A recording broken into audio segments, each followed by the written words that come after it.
अस्सलाम वालेकुम dear students. आज के इस लेक्चर में हम थॉमस कैलकुलस एक्सरसाइज 1.1 का क्वेश्चन नंबर 4 करते हैं। Find the domain and range of the function given below.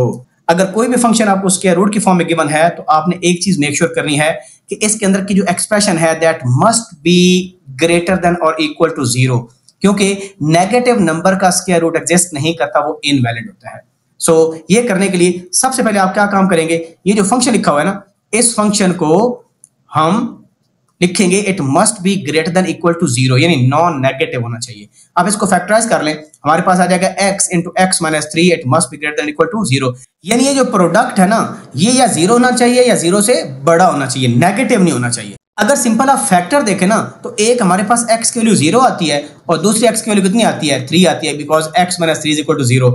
यानी अब हम क्या करेंगे, सिंपल एक रियल लाइन ड्रा करेंगे। यहां पर जो कॉर्नर होता है माइनस इनफाइनाइट होता है, यहाँ पर प्लस इनफाइनाइट। यहाँ पर दो फैक्टर्स हैं, ए फैक्टर 0, दूसरा फैक्टर 3।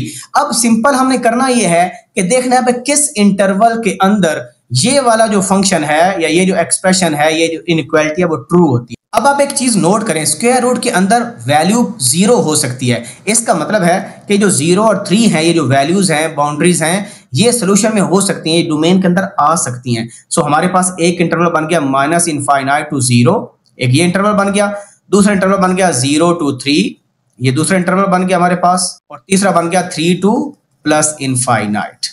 सो ये 3 इंटरवल्स बन गए। हम कोई एक रैंडम वैल्यू पुट करते हैं इसके अंदर और चेक करते हैं कि कौन से इंटरवल्स इस इनइक्वालिटी को सेटिस्फाई करते हैं।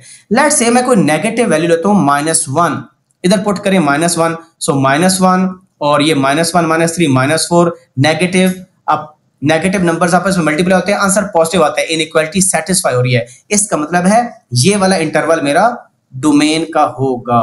इसके दरमियान को वैल्यू पुट करें, लेट्स से आप 1 पुट करें, आप 2 पुट करके देखें, 1 पुट करें जरा, 1 इंटू 1 माइनस 3 -2 आंसर आ रहा है। सो इसका मतलब है ये -2 इज लेस देन 0 होता है, ग्रेटर देन इक्वल टू 0 नहीं होता। इसी तरह 2 पुट करें, सो 2 इंटू 2 माइनस 3 फिर -2 आंसर आ रहा है। तो ये वाला इंटरवल मैं पुट नहीं कर सकता, ठीक है, ये वाला मेरा इंटरवल सॉल्यूशन से निकल जाएगा।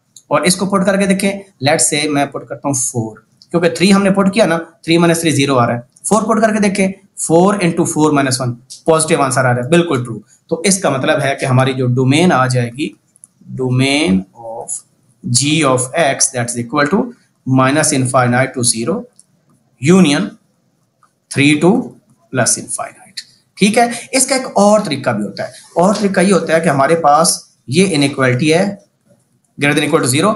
इसके दो केसेस हम लेते हैं, केस 1 और केस 2।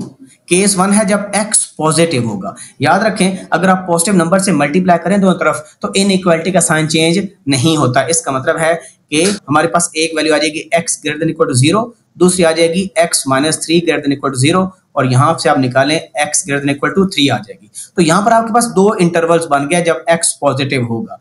तो अगर मैं रियल लाइन ड्रा करूं तो मेरे पास ये जो इंटरवल बनता है वो बनता है 0 और ये इनफाइनाइट, और ये इंटरवल बनता है 3 और इनफाइनाइट। अब आप देखें, एक इंटरवल आपके पास ये बना, दूसरा इंटरवल आपके पास ये बना। ओवरलैपिंग रीजन कौन सा है, ओवरलैपिंग दोनों में ये कॉमन आ रहा है। सो इसका मतलब है जब x पॉजिटिव होगा हमारे पास जो डोमेन बनेगी +3 से इनफाइनाइट बनेगी। और वैसे कॉमन सेंस भी बन रही है कि 3 से छोटी वैल्यूज आपने पुट करके देखी हैं, 2 1 या दरमियान वाली रियल नंबर्स, तो ये आंसर नेगेटिव आ रहा था, तो ये डोमेन ऐसे निकल आई।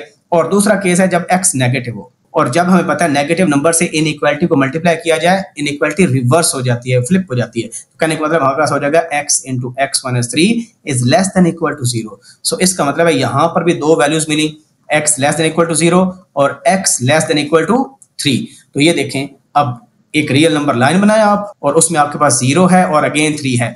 0 से छोटी वैल्यूज, तो मेरे पास ये पूरी रीजन बनता है, यहाँ पर माइनस इनफाइनाइट है। और दूसरा क्या बनता है, 3 से लेस वैल्यूज, सो 3 से लेस वैल्यूज ये।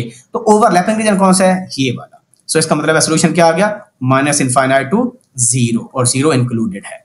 तो अब दोनों तरीकों से देखें, यानी जब x पॉजिटिव है ये सोल्यूशन आया, नेगेटिव है ये सोल्यूशन आया, दोनों को कंबाइन आप कर लें। तो आपके पास जो डोमेन बनेगी g ऑफ x की, that is equal to minus infinite to 0 union 3 to plus infinite.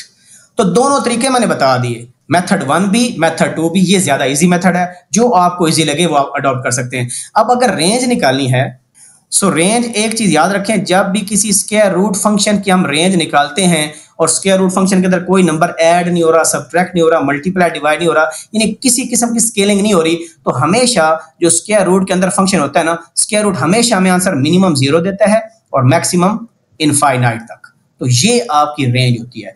आप पुट करके देखें, ये जो डोमेन हमने निकाली, कोई नंबर पुट करके देखें, मिनिमम आंसर 0 आएगा इसके अंदर, यहां पर ये, और मैक्सिमम आंसर क्या आएगा, वो इनफाइनाइट तक आ सकता है, लेकिन इनफाइनाइट एक्चुअली नहीं आता वहां तक। कहने का मतलब है सारी possible values between 0 and plus infinite आ सकती हैं। नेगेटिव आंसर पॉसिबल ही नहीं है, यानी यहां पर कोई नेगेटिव नंबर तो हो नहीं सकता, वैसे भी कंप्लेक्स हो जाता है।